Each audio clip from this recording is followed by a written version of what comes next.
D Muppavaram దగ్గర ఉన్నటువంటి పందలపొరకు సంబంధించినటువంటి ఒక 10 ఎకరాల కోకో రైతుకు మనం ఇవాళ స్టాక్స్ డిస్పాచ్ చేయడం జరిగిందండి.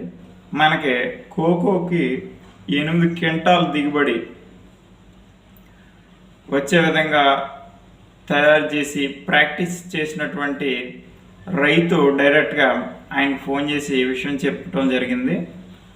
ఎప్పుడైతే ఆయన విషయం తెలుసుకున్నారో వెంటనే మనల్ని అప్రోచ్ అయ్యి 10 ఎకరాలకి ఈ కోకోకు సంబంధించినటువంటి కిట్ని ఆర్డర్ చెప్పడం జరిగిందండి. ఇవాళ ఆయనకి మనం స్టాక్స్ అందజేయడం జరిగింది.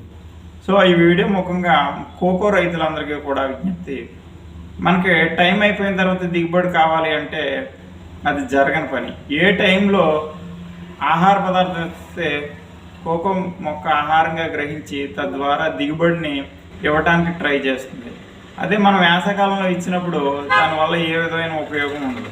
కాబట్టి కోకో రైతులందరూ కూడా ఇమీడియట్గా మొక్కని కత్తిరింపులు చేసుకుని జాగ్రత్తగా కింద ఫెర్టిలైజర్స్ పెట్టాల్సిన టైం కాబట్టి ఇప్పుడు ఈ ఫెర్టిలైజర్స్తో పాటు మన కిట్ను కూడా ఉపయోగించుకుని తద్వారా ఎకరానికి 8 క్వింటాల్ దిగుబడి సాధించాలనేసి మనస్ఫూర్తిగా కోరుకుంటున్నాం.